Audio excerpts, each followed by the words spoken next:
لیے خاص طور پر ان دنوں میں چونکہ رمضان میں یہ ایک نفلی عبادت اس کا ثواب فرض کا، اور ایک فرض 70 فرضوں کا ثواب رکھتا ہے.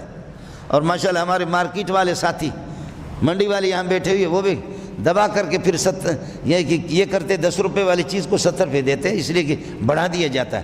کپڑے والا اگر 20 روپے اور 50 روپے 60 روپے 100 روپے اگر یہ کہ اس کا گز ہے تو اٹھا کر کے وہ بھی. خدا کا خوف کرو ظالموں، خدا کا خوف کرو، خدا کا خوف کرو، اللہ سے ڈرا کرو. کسی کی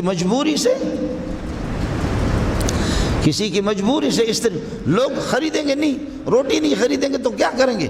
تو جتنے بھی کہہ دے بیچ سکتا ہے وہ. لیکن اندر ایک ضمیر، جن میں تھوڑے سے بھی ایمان ہوتا ہے نا، وہ اندر ضمیر بھی ان کو ملامت کرتا ہے کہ اس طرح سامنے والے غریبوں کی میرے نبی نے کوئی نرخ مقرر نہیں کیا. حکومتوں کو بھی منع کیا کہ حکومت وہ نرخ مقرر نہ کرے. ایک تاجر کو ایک چیز کتنے کی پڑتی ہے، کتنے بھی، فرمایا کہ آپ خرید لیں، لیکن ایک مناسب. ہر بندہ اللہ کے فضل و کرم سے، ہر بندہ اگر صحیح دل اللہ نے اس کو دیا، صحیح سوچ دی ہے، وہ ہر بندہ سمجھ سکتا ہے کہ اس میں پرافٹ اور منافع کتنا نفع مجھے لینا ہے. ہر بندہ اس کا مولوی صاحب سے پوچھنے کی ضرورت بھی نہیں. لیکن خاص طور پر مجبوری کے موقع پر دبا کر کے، اب عید میں لوگوں نے قرضہ بھی کرنا ہے، ادھر ادھر سے چوری بھی کر کے بھی رمضان میں اللہ کا بھلا کرے عید کے لیے، بقرہ عید کے لیے تیاری. ارے بابا لوگوں کے پاس پیسے، دبا کر کے تاجر لوگ اس طرح جو ہے نا، چونکہ ایک نیکی کو بڑھا کر کے 70 گنا کیا جاتا ہے، تو 1 روپے والی چیز بھی ہم بھی 70 روپے لے سکتے، 40-50 روپے لے سکتے. کچھ تو خدا کا خوف کرو.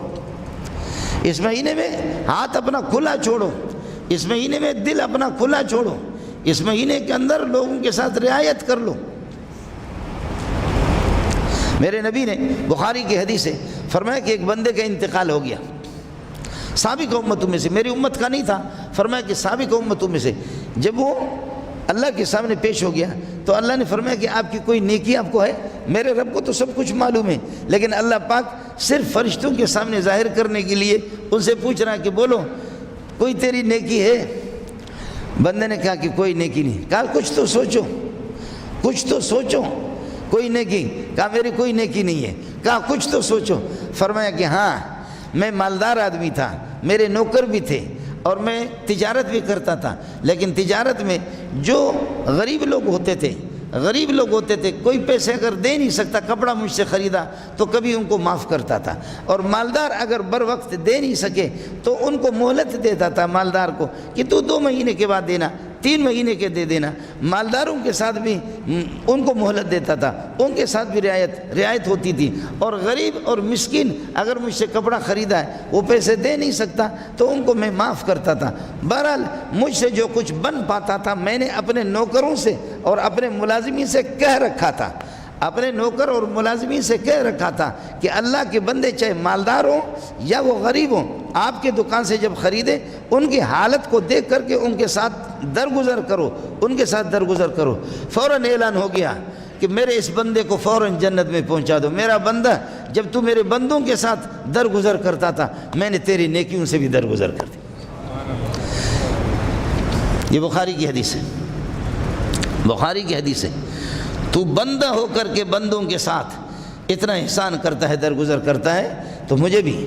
اس لیے تاجر برادری سے میری گزارش ہوگی، آپ کا حق ہے مناسب نفع آپ لے لیں، لیکن یہ ہے کہ آپ اس طریقہ پر نہیں. ایک کتاب ہے 1000 روپے میں کتب خانے والے 2000 میں وہ دیتے، اور جب وہ کتاب ختم ہو گئی، ادھر ادھر مل نہیں رہی ہے، وہ کتب خانہ والا ظالم اٹھ کر کے کہتے 25,000 روپے یہ کتاب. اب کسی کو خریدنا، کہتے یہ 25,000 روپے.